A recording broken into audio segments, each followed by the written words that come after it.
It is 3 a.m. on a Tuesday, October 14th, in the year 115 AD. The world outside is wrapped in a heavy, quiet darkness, but here inside the walls of the bakery, a night is very much alive. If you were standing on the dusty cobblestones of Ostia Antica, the port city of Rome, you would hear it before you saw it. It is a low, rhythmic rumbling, the sound of massive stone wheels grinding against each other, punctuated by the heavy snorting of animals and the crackle of a fire that has been burning for days. This is the Bakery of Eurysaces, named after the former slave who built it, but tonight it belongs to Veturius. Veturius is a man who looks like he was carved from the same rough stone he works with every day. He is 50 years old, with arms that are thick and scarred from years of heaving 50-pound sacks of grain. His face is dusted with a layer of white flour, settling into the lines of his forehead, making him look like a ghost of the industry he commands. He isn't just a baker. In Rome, bakers are the keepers of peace. Without bread, a city doesn't just get hungry. It gets angry. Standing next to him is Cassius. Cassius is only 18, and he is terrified. His hands are shaking slightly, not from the cold, but from the weight of the task ahead of them. He wipes his palms on his tunic, leaving streaks of dough and flour on the rough fabric. He looks at Veturius with wide eyes, searching for reassurance that the older man is too busy to give right now. "Pick up the pace, Cassius," Veturius says, his voice gravelly but not unkind. The sun waits for no man, and neither does a hungry Roman mob. The air inside the bakery is thick, almost tangible. It hangs heavy with the scent of fermented sourdough, a sharp, tangy smell that mixes with the acrid bite of wood smoke and the raw, earthy smell of grain. It is a smell that has existed for thousands of years, the smell of survival. There are no electric lights here, only the dancing orange glow of oil lamps suspended from the ceiling and the roaring inferno of the 3 large ovens that dominate the back wall. These ovens are round, built of brick and stone, and they are currently breathing fire, their mouths gaping open like hungry beasts. Tonight is not a normal night. Usually, they bake for the neighborhood, selling 300 loaves to the locals who line up at dawn. But today, a messenger arrived from the port authority just as the sun was setting. A fleet of 30 massive grain ships from Alexandria has just docked in the harbor. They are filled to the brim with wheat from Egypt, the lifeblood of the empire. But the ships can't be unloaded by empty stomachs. A prefect has issued a mandate.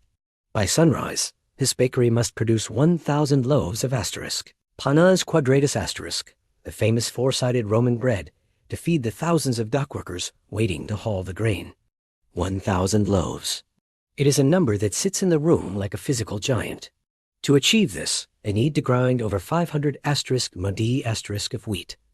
That is nearly 400 kilograms of flour. They have to mix it with water, knead it, shape it, and bake it all in under 4 hours. Veturius walks over to the millstones. These are massive, hourglass-shaped stones made of lava, chosen because the rough surface grinds the grain without getting too hot and ruining the flavor. 2 donkeys, sturdy and patient, are harnessed to the wooden beams. They walk in a circle, eyes half closed, their hooves clip-clopping on the stone floor. Veturius checks the flow of grain, pouring into the top of the mill. He scoops up a handful of the fresh flour coming out of the chute. He rubs it between his fingers. It is fine, white, and perfect. Good, he mutters to himself. The grain is dry. He turns to Cassius, who is struggling to lift a massive jug of water. Water makes the dough live, Cassius, but the fire makes it bread. Don't forget that. Cassius nods, gritting his teeth as he pours the water into the wooden mixing trough. The trough is as long as a coffin and deep enough to stand in up to your knees. This is where the magic happens. Cassius climbs in. The water is cool, shocking against his skin. He begins to stomp. This is the old way, using your feet to feel the texture of the dough. It is intimate and exhausting. He has to feel when the flour has drunk enough water, when the gluten strands are starting to tighten, when the shaggy mess turns into a smooth, elastic ball. For the first hour, the work is rhythmic and almost peaceful. The bakery is a well-oiled machine. Veturius is at the wooden table, taking the mounds of dough Cassius produces and dividing them with a large, heavy knife. He weighs them in his hands, expertly portioning exactly 1 Roman pound of dough for each loaf. He doesn't use a scale. His hands know the weight perfectly. He rounds the balls of dough and sets them aside to rest. But then the mood shifts. It is 4:30 a.m. The massive front doors of the bakery, usually sealed against the night, rattle. A cold, wet wind blows in from the sea. It is a freak storm, sudden and violent. The temperature in the bakery drops instantly. The oil lamps flicker and dance wildly, casting long, scary shadows against the brick walls. Veturius frowns. He pulls his woolen cloak tighter around his shoulders. Close the doors, he barks at Cassius. Cassius runs to the heavy wooden doors and shoves them shut, but the damage is done. The cold air has seeped into the clay walls. It has settled over the bowls of rising dough. In the Roman world, there are no packaged yeasts, no instant fixes. Bakers rely on *levain*, a sourdough starter kept alive in clay pots. It is a living thing, a colony of wild yeast and bacteria that needs warmth to breathe and grow. Veturius rushes to the rising troughs where the first batch of dough is resting. He plunges his hand into the dough. It feels cold. It feels stiff. The gas bubbles that should be puffing it up aren't there. The yeast has gone to sleep in the sudden chill. It is a baker's nightmare. It's not rising, Veturius says, his voice low and dangerous. The cold has stopped the fermentation. This is the problem. If the dough doesn't rise, the bread will be heavy, flat, and hard as a rock. It will be inedible. They cannot feed the dockworkers bricks. What do we do? Cassius asks, panic rising in his voice. Can we add more starter? Veturius shakes his head. It won't activate fast enough. We have 2 hours until sunrise. This begins the struggle. Veturius is a man of routine, but routine has just failed him. He orders Cassius to move the troughs closer to the ovens. They drag the heavy wooden tables across the floor, the wood screeching in protest. They line them up right next to the fiery mouths of the furnaces. The heat is intense, almost unbearable. Maybe the direct heat will wake it up, Veturius hopes. They wait. They watch the dough like hawks. But the heat from the ovens is too dry. It creates a hard skin on the outside of the dough balls, sealing them shut. The inside remains cold and dense. It's like putting a lid on a pot of boiling water. The steam can't escape, and the bread cooks unevenly. By 5:15 a.m., the first loaves come out of the oven. They are a disaster. They are flat, round discs, hard enough to use as a weapon. Veturius breaks one open. It is dense and gummy inside. He throws it against the wall in frustration. It shatters into pieces. Useless, he growls. All useless. They have wasted precious time and precious grain. The bakery is a mess of flour and sweat. Cassius is on the verge of tears. The pressure is crushing. In Rome, failing to supply the state grain dole isn't just a mistake. It can cost you your business, your home, even your freedom. The fear is real and palpable. Veturius looks at the empty air, his mind racing. He thinks back to his childhood, to the cold winters in the north, before he came to the warm city of Ostia. He remembers his grandfather baking bread in a tiny hut with nothing but a clay pot and a bed of coals. He looks at the large dome-shaped clay lids, the *testa*, that they use to cover the bread. Usually, they just rest them on top of the loaves to keep the ash off. But tonight, he looks at them differently. The air is too cold, Veturius whispers. We can't change the air, but we can change the oven. He grabs a shovel. Cassius, forget the troughs. Bring me the dough. He takes a ball of the dense, unrisen dough. He places it on the hot floor of the oven. But instead of leaving it open to the cold air of the bakery, he picks up the heavy clay lid. He looks at the bed of glowing red coals at the front of the oven. We need to bake it from the top and the bottom at the same time, Veturius says, a new energy in his voice. We have to force the heat. He shovels a layer of hot, glowing coals onto the flat top of the clay lid. It is a dangerous, risky move. The clay could crack. The bread could burn, but he has to try. He slides the loaf, covered by the coal-topped lid, deep into the oven. They wait. The bakery is silent except for the roar of the fire. 10 minutes pass. Veturius uses a long wooden paddle to pull the clay lid out. He carefully lifts it. A puff of steam explodes into the air, smelling of heaven. The loaf underneath has risen. It is tall, golden brown, and when he taps it, it sounds hollow. It worked. The heat from the coals on top of the lid created a mini oven, trapping the moisture and forcing the dough to spring upward rapidly, despite the cold room. The trapped steam inside the clay dome gelatinized the starches, creating the perfect crust. "Do it again," Veturius shouts. "All of them." Put the coals on the lids. Cassius springs into action. The fatigue vanishes, replaced by adrenaline. They work as a team. Cassius shapes the dough and slides it into the oven. Veturius follows immediately behind, placing the clay lids and shoveling the coals on top. The bakery becomes a blur of motion. The heat is intense, sweating pouring off their faces, stinging their eyes. By 6:30 a.m., the rhythm is flawless. They are producing perfect loaf after perfect loaf. The smell fills the street, drifting out to the harbor. It is a smell that promises comfort, a smell that says everything is going to be okay. As the first gray light of dawn begins to creep through the high windows, they pull the final batch out. The wooden shelves are groaning under the weight of 800 perfect loaves of panis quadratus, joining the few hundred earlier ones they managed to save. There is enough bread for 1,000 people. Veturius wipes his forehead with the back of his arm, leaving a streak of white ash across his brow. He is exhausted. His muscles scream. He looks at Cassius, who is leaning against the mixing trough, breathing hard, a huge grin on his dusty face. "We did it," Cassius wheezes. "We actually did it." Veturius nods, a small, proud smile breaking through his stoic mask. "We did." Outside, the heavy wooden doors begin to creak open. The sound of the waking city filters in the shouts of the dock workers, the creak of carts, the cry of seagulls. The first worker appears in the doorway, his face tired and eager. He sees the mountains of golden bread. He smells the fresh yeast and crust.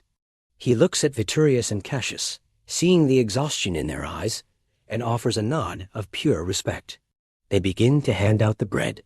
It is still warm. It feeds the workers who will feed the city. As the sun finally rises over the port of Ostia, casting a golden light over the bakery, Veturius understands the true lesson of the night. Bread is more than flour and water. It is more than a recipe. It is the ability to adapt when the world turns cold. It is finding a way to create warmth when there is none. Last night, they didn't just bake bread. They solved a problem that seemed impossible. And in doing so, they kept an entire city moving, one warm loaf at a time. The story of this night of the cold wind and the hot coals wouldn't be written in the history books, but it would be remembered in the stomachs and hearts of 1,000 people who started their day with a full belly and a hopeful heart. The clock on the wall doesn't have hands, but the sky outside tells Veturius everything he needs to know. It is 4:45 a.m., and the world has turned against him. Just an hour ago, the bakery was a warm, humming sanctuary of flour and fire. Now, it feels like a different place entirely. A freak storm has rolled in off the Tyrrhenian Sea, bringing with it a wind so sharp and cold, it feels like it's cutting right through the brick walls of the Bakery of Eurysaces. The heavy wooden shutters are rattling in their frames, and every time a gust of wind finds a crack in the mortar, it whistles through the room like a warning. The temperature inside has dropped fast. It's not just chilly anymore. It's the kind of damp, biting cold that seeps into your bones and makes your joints ache. Veturius stands by the preparation tables, rubbing his hands together, trying to get some feeling back into his fingertips. He looks at the large wooden troughs where the dough is resting. This is the heart of the bakery. This is where the chemistry happens. But tonight, the chemistry is dead. The problem lies in the *Levain*, the sourdough starter. In the modern world, we might just add a packet of yeast from a store. But here in 115 AD, the yeast is a living, breathing culture that Veturius has nurtured for years. It lives in clay pots, bubbling and fermenting. But yeast is fragile. It loves warmth. It thrives at a nice, comfortable temperature, much like humans do. This sudden cold snap has shocked the tiny organisms into a deep sleep. They aren't eating the sugars in the flour. They aren't producing gas. They are just sitting there, dormant and silent. Cassius walks over to the nearest trough. He is shivering, his thin tunic offering little protection against the draft. He pulls back the linen cloth covering the dough. His face falls. "Master," he whispers, his voice trembling. "Look." Veturius steps beside him. He presses his hand deep into the mound of pale dough. It feels cold and clammy, like a fish from the harbor. It is dense and tight. Normally, at this stage, the dough should be puffy, pushing back against his hand, filled with tiny pockets of carbon dioxide. It should be alive. But this dough is heavy. It's a dead weight. "It hasn't risen," Veturius says, his voice grim. "The cold killed the fermentation. This is a catastrophe. They need to produce 1,000 loaves by sunrise. That is roughly 4,000 pounds of dough. If the dough doesn't rise, the bread will be flat. It will be hard as a rock. It will be impossible to eat." In Rome, the asterisk annona asterisk, the grain dough, is serious business. If they fail to deliver edible bread to the dock workers, it's not just a bad day at the office. It is a crime. The prefect could strip Veturius of his license. He could lose his bakery, his home, and his livelihood. He could even be sold into slavery to pay off the debt of the lost grain. The stakes couldn't be higher. "We have to fix it," Cassius says, panic edging his voice. "We have to do something." Veturius nods. He is a man who solves problems. He has been baking for 30 years. He has dealt with burnt ovens, spoiled grain, and flooded mills. He isn't ready to give up yet. "We can't change the weather," he says, his mind racing. "But we can change the dough. We need heat. We need friction." He grabs a handful of flour and throws it onto the wooden table. "Bring the dough here, Cassius. We're going to need until our arms fall off. The friction of our hands will warm it up." This begins the first great struggle of the night. Cassius heaves the heavy, cold mass of dough out of the trough and onto the table. It lands with a wet thud. They position themselves on opposite sides of the table. They start to knead, push, fold, turn. Push, fold, turn. At first, it feels impossible. The dough is stiff and freezing. It hurts their hands. The cold flour feels like sandpaper against their skin. Veturius can feel the strain in his shoulders and his back. He is 50 years old, and this work is for young men. But he grits his teeth. He puts his entire body weight into every push. He thinks about the ships in the harbor. He thinks about the hungry workers. He imagines the bread rising in the ovens, puffing up like clouds. "Harder, Cassius," he grunts. "Wake it up."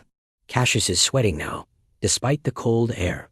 His face is red, his breathing ragged. He is working with the desperate energy of youth. For 10 minutes, they pound the dough. For 20 minutes. Their muscles burn, their wrists ache. But slowly, surely, the dough begins to change. The friction of their hands generates a tiny bit of heat. The gluten starts to develop. It feels smoother. It feels slightly warmer. It's a glimmer of hope. Veturius wipes the sweat from his forehead with a dusty forearm. "It's working," he says. "Quick, divide it. Get it into the ovens." They work frantically to shape the loaves. They aren't the perfect round balls they usually make. They are rough, misshapen lumps, but they don't care. They just need them to bake. They slide the wooden peels into the massive brick ovens and deposit the dough onto the hot floor tiles. Veturius quickly splashes some water onto the floor of the oven to create steam, hoping the moisture will keep the crust soft so the bread can expand. In the heart of ancient Rome, a baker named Marcus woke to a scene of disaster. His entire batch of bread, destined for the morning market, was ruined. Soggy, dense, and utterly unsellable. The culprit? The notoriously unpredictable Roman weather. A sudden downpour had seeped into his storeroom, turning his precious flour into a sticky mess and his proofing dough into a baker's nightmare. This wasn't the first time. The humidity, the heat, the sudden chills, it was a constant battle against the elements. Marcus was on the brink of ruin. His family depended on his bakery, and the legions of Rome depended on their daily bread. He wasn't alone. Bakers all across the empire faced the same struggle. They relied on natural yeasts and ambient temperatures, a delicate dance that could be thrown into chaos by a single cloud. For Marcus, another failed batch meant more than just lost profit. It meant facing hungry, angry customers and the shame of an empty stall. He watched his competitors, some of whom were resorting to adding chalk or other fillers to stretch their flour, a deceitful practice Marcus refused to stoop to. There had to be a better way, a way to control the uncontrollable. Driven by desperation, Marcus began to experiment. He observed everything. He noticed how dough left near the residual heat of the oven rose more consistently. He saw how covering the dough with damp cloths in a dry room seemed to help it retain moisture without becoming waterlogged. These weren't new ideas, but Marcus started combining them with meticulous precision. He started thinking not just about ingredients, but about the environment itself. He needed to create a perfect, tiny microclimate for his bread, a sanctuary shielded from the whims of the Roman sky. His first breakthrough came from watching the Roman bathhouses, the famous thermae. The Romans were masters of heating and water. They used a system called a hypocaust to heat the floors and walls, creating rooms of varying temperatures and humidity. What if, he wondered, he could build a miniature version of this for his bread, a small, enclosed space where he could control both heat and moisture. A bread bathhouse. His neighbors thought he was mad. He spent days tinkering in his back room, using terracotta tiles, clay pipes, and a small, dedicated fire pit. He built a sealed chamber, a small room within a room. At the bottom, a carefully tended fire heated a pan of water, sending warm, gentle steam upwards. Above this, on slatted wooden shelves, he placed his dough. It was a primitive proofing box, a concept centuries ahead of its time. He called it the fornax panis, the bread furnace, but it was so much more than just a furnace. The first trial was nerve-wracking. Marcus placed a small batch of dough into his creation, sealed the chamber, and prayed to Vesta, the goddess of the hearth. He waited, listening to the gentle hiss of steam and the crackle of the small fire. Hours later, he opened the door. The air that wafted out was warm, humid, and smelled divinely of fermenting yeast. The dough had risen perfectly. It was light, airy, and full of life, unlike anything he had managed on an unpredictable day. He quickly baked it. The resulting loaves were magnificent. They had a crisp, golden brown crust and a soft, open crumb. The flavor was deeper, more complex. His controlled fermentation process had allowed the natural flavors of the wheat to develop fully. He hadn't just saved his bread, he had elevated it. That morning at the market, his stall was swarmed.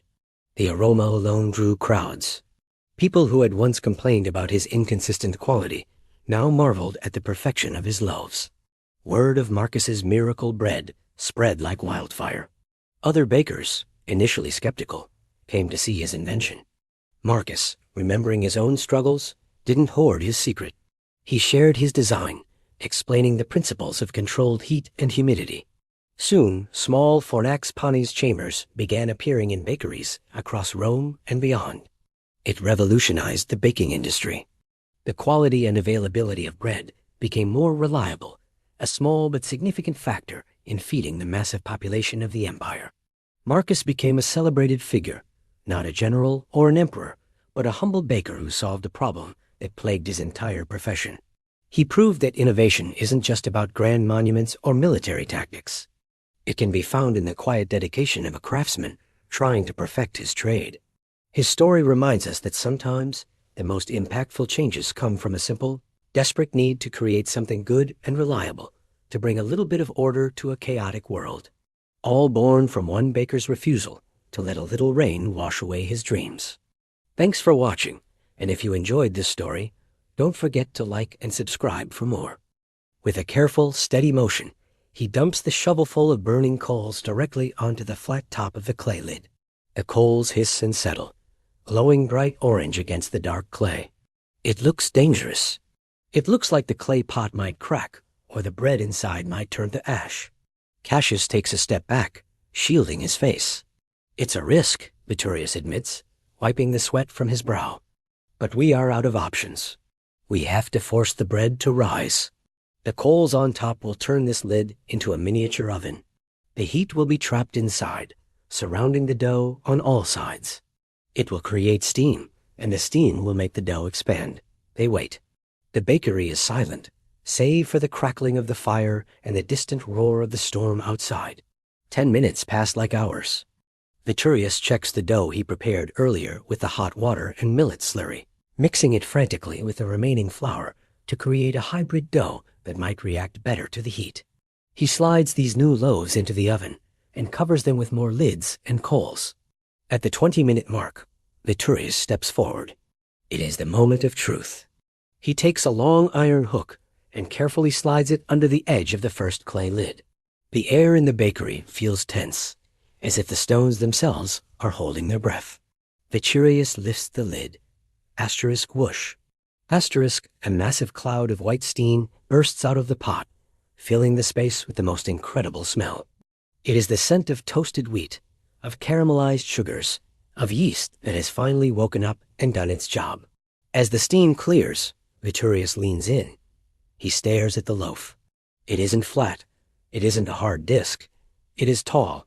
It is golden brown. It has risen. Veturius reaches in with a bare hand, ignoring the heat, and taps the top of the loaf. Asterisk, thump, thump, thump. Asterisk, it sounds hollow. It is the sound of perfection. He tears the loaf open. The inside is white, soft, and filled with tiny air holes. It is beautiful. Cassius lets out a yelp of joy, a sound so pure it makes the donkeys in the corner twitch their ears. It worked, master, it worked. It worked, Veturius says, a grin breaking across his dusty face. Now, we don't stop. We feed the city. This is the breakthrough. The mood in the bakery shifts instantly from despair to adrenaline. The fear is gone, replaced by a focused, manic energy. They have a rhythm now. They have a system. Cassius is at the mixing table, working the new dough with the hot water mixture. He is smiling now, his hands moving fast. He grabs the dough, splits it into 1-pound portions, and shapes them into the distinctive round balls of panis quadratus. He slams them onto the wooden peels and slides them across the floor to Veturius. Veturius is a machine at the oven. He opens the door, slides the loaf in, covers it with a clay lid, and tops it with coals. He repeats this over and over again. Asterisk, slide, cover, shovel. Slide, cover, shovel. Asterisk, the oven is now packed with clay pots sitting in the fire, looking like a village of little huts baking in the heat. The cold air from the storm is still trying to get in, but it doesn't matter anymore. They have created their own weather. The bakery is sweltering. The heat from the coals on top of the lids radiates down, making the air shimmer. Sweat is pouring down Cassius's face, dripping off his nose and mixing with the flour on the table. His back aches, his arms are burning, but he feels lighter than he has all night. He feels strong. He feels like he is part of something important. Keep the water coming, Cassius. Veturius shouts over the roar of the fire. Don't let the oven dry out. Cassius grabs a jug of water and splashes it against the side of the oven every time they open the door. The water turns to steam instantly, adding to the humidity that keeps the crust soft and shiny.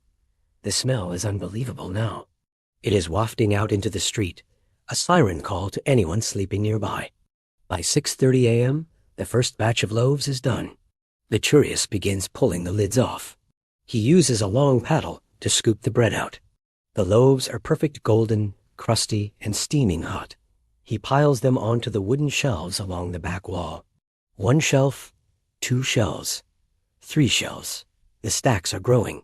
300 loaves, 400 loaves, 500 loaves. Veturius's arms are trembling from the weight of the clay lids and the shovel. His tunic is soaked through. He has been awake for 24 hours, but he doesn't feel the pain anymore. He looks at the shelves, which are now groaning under the weight of the bread. They have done it. They have turned a disaster into a triumph. The sun begins to rise. Through the small, high windows, they see the gray sky turn pink, then orange. The storm is breaking up, the clouds fleeing from the light of the sun.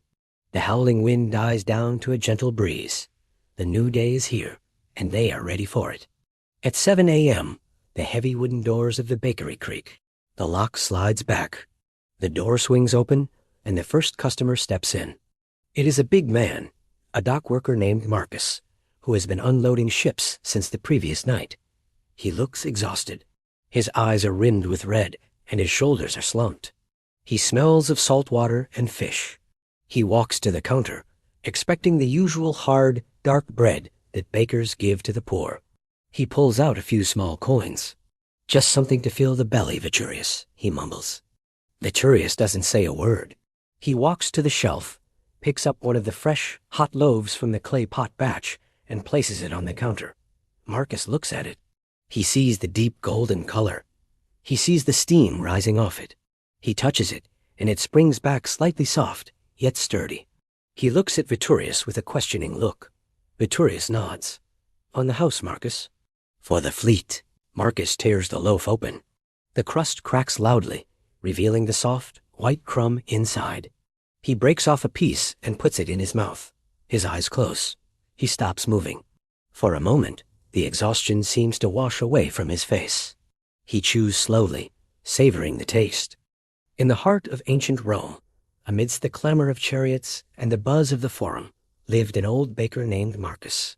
His hands, though gnarled with age, moved with a practiced grace, turning simple flour and water into the city's most beloved bread.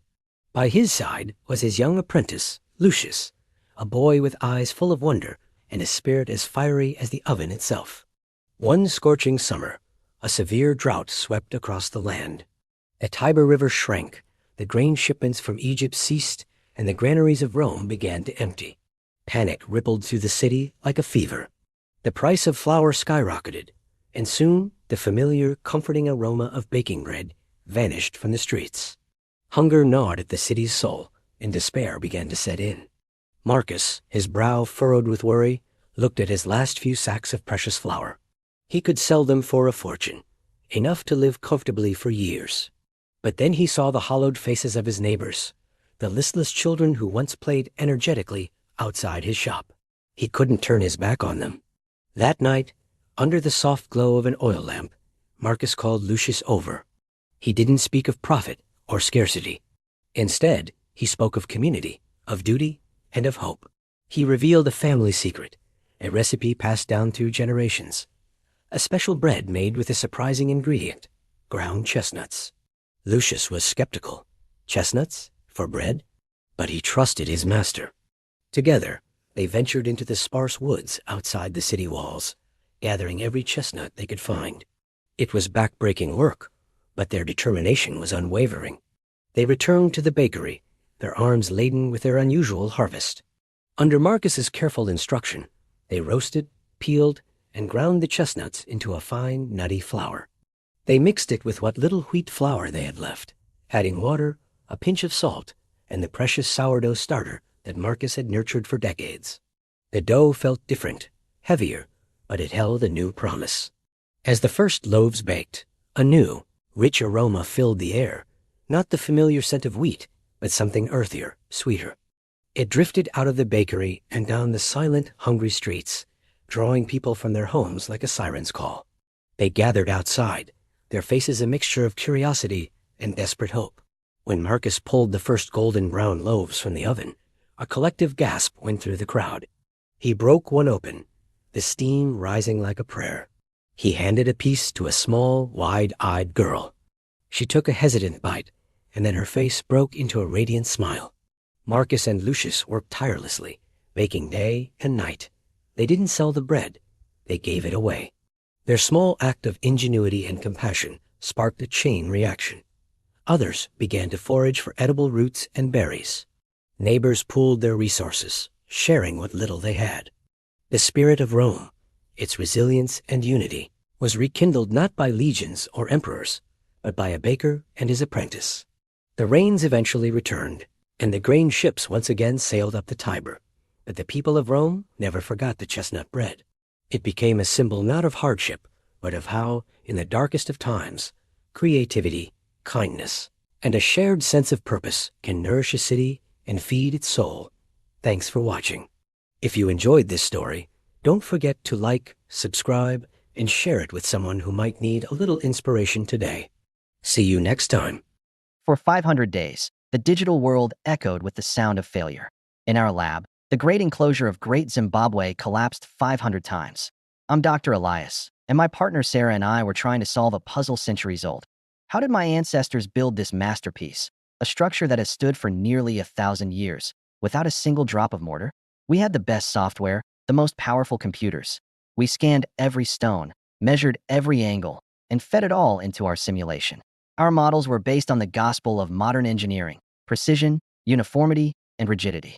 We treated the wall like a perfectly stacked set of Lego bricks. And every single time, under the simulated pressures of time and weather, our digital wall crumbled into a heap of virtual rubble. Failure number 500 hit differently. It wasn't just another data point. It was a wall, a very real wall, that I had hit. Sarah, ever the optimist, was already planning simulation 501. Maybe we missed a variable, she suggested, her voice tight with frustration. A seismic anomaly? Different soil composition? But I wasn't listening. I was staring at the screen, at the ghostly image of the real great enclosure, majestic and serene. Then, I looked at our latest failure, a chaotic pile of perfectly rendered, perfectly uniform digital stones. The contrast was jarring. Our creation was dead, a sterile copy. The real wall, it felt alive. That night, I couldn't sleep. The images of the collapsing wall haunted me. I kept thinking about the hands that laid those stones. They didn't have laser scanners or computer-aided design. They had their eyes, their hands, and an intimate knowledge of the very ground they stood on. What did they know that we, with all our technology, had missed? I pulled up the raw data from our scans. Instead of looking at the averages and the ideal shapes we had programmed, I started looking at the individual stones. And that's when I saw it. They weren't uniform at all. Each stone was unique. A slight curve here, an odd bump there. Our software had been smoothing these imperfections out, trying to force them into a neat, modern box. Modern engineering preaches control. We fight against nature, imposing our rigid will upon it. We build straight lines and perfect right angles. But what if my ancestors didn't fight nature? What if they worked with it? The next morning, I walked into the lab with a new kind of energy.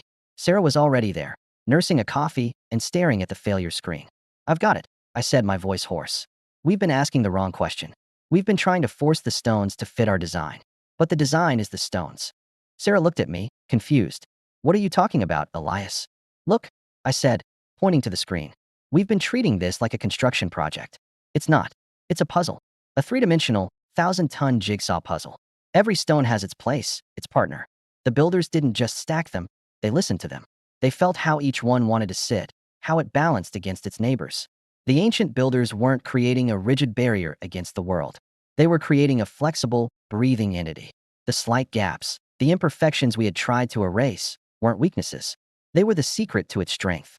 They allowed the wall to shift, to settle, to adapt to the movements of the earth over centuries. It wasn't a static object. It was a living structure, a community of stones working together. "Scrap it," I said. "Scrap all 500 simulations." Sarah's eyes widened. "Elias, that's months of work." "It's months of being wrong," I replied gently. "We need to start over. No more forcing.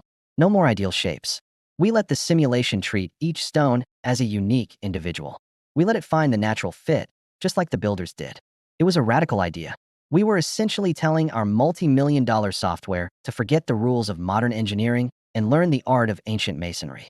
It took weeks to rewrite the code, to change the fundamental parameters from build to assemble, from force to fit. We called the new program Ubuntu, a word from my own heritage that means, "I am because we are." It captured the essence of what we were trying to do, recognizing the interconnectedness of the whole system.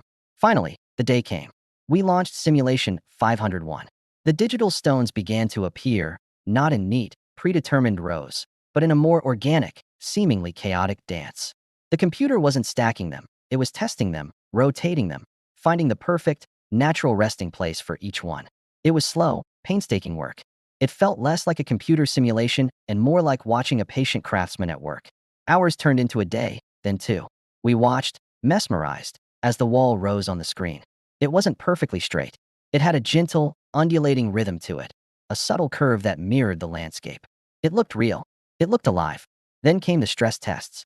The virtual winds howled. The simulated earth trembled. The rains fell for centuries. And the wall stood. It shifted, it breathed, it settled, but it did not fall. The gaps between the stones absorbed the pressure, distributing the stress throughout the entire structure. The imperfections were its salvation. We had done it. But the victory felt different than I expected. It wasn't the triumphant feeling of an engineer who had conquered a problem. It was a feeling of deep, profound humility. A few months later, I stood before the real great enclosure. The sun was setting, casting long shadows across the granite stones. I reached out and touched the wall. It was cool and rough beneath my fingers. I could feel the subtle dips and curves, the unique personality of each stone. I was no longer just an engineer looking at a structural problem. I was a descendant, standing in the presence of my ancestors. And in the silence of the Zimbabwean twilight, I finally understood. The wall wasn't just a feat of engineering. It was a story, a philosophy, a lesson written in stone. It was the wisdom of a people who knew that true strength doesn't come from rigidity and control, but from flexibility, harmony, and listening to the world around you. They hadn't just built a wall, they had encoded a way of being. And for the first time, after 501 attempts, I was finally able to hear what they were saying. Thank you for joining me on this journey. If this story resonated with you, consider subscribing for more explorations into the wisdom of the past.